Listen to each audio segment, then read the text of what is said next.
প্রিয় ভাই বোনেরা, আসসালামু আলাইকুম। আশা করি নিশ্চয়ই সকলে আল্লাহর রহমতে ভালো আছেন।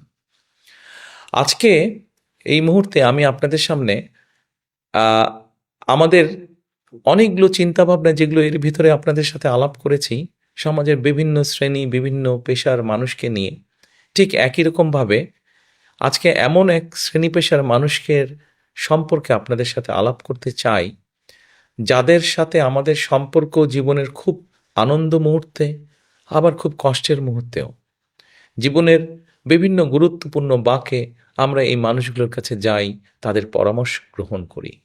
কারা তারা? তারা হচ্ছেন আমাদের সমাজে যারা পরিচিত মসজিদের ইমাম সাহেব হিসাবে, যারা পরিচিত খতিব হিসাবে, যারা পরিচিত মুয়াজ্জিম হিসাবে। এই মানুষগুলোর কথা আমি বলতে চাইছি। এছাড়াও আমি মুসলমান, স্বাভাবিকভাবেই আমি আমার খতিব সাহেব, আমার মুয়াজ্জিম সাহেব, আমার ইমাম সাহেবের কথা আমি যেমন চিন্তা করছি, একইভাবে এই দেশের নাগরিক হিসাবেও অন্য ধর্মেও যারা আছেন, সেই ধর্মের ধর্মীয় প্রধান যারা আছেন, তাদের কথাও আমরা চিন্তা করছি। এখন চিন্তাটা কি?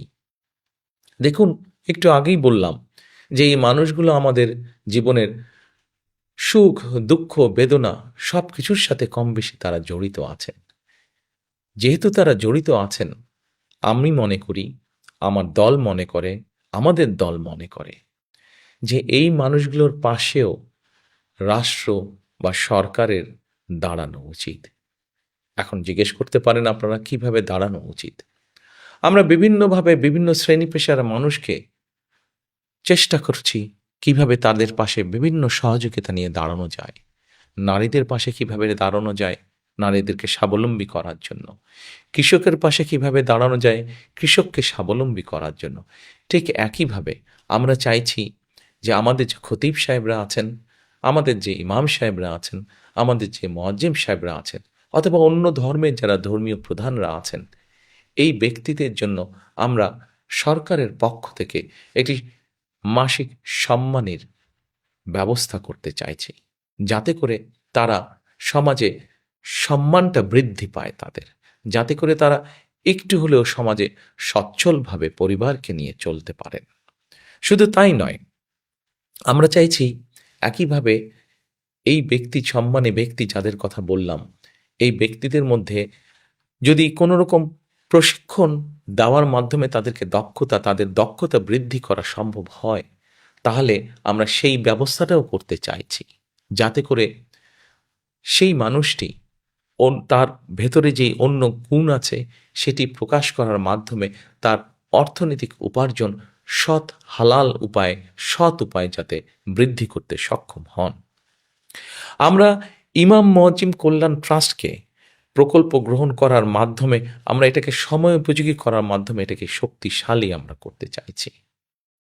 আপনাদের হয়তো অনেকেরই জানা আছে, 1993 সালে বিএনপি সরকার প্রবর্তন করেছিল মসজিদ ভিত্তিক শিশু এবং গণশিক্ষা কার্যক্রম, যেটা সারা দেশে বিস্তৃত।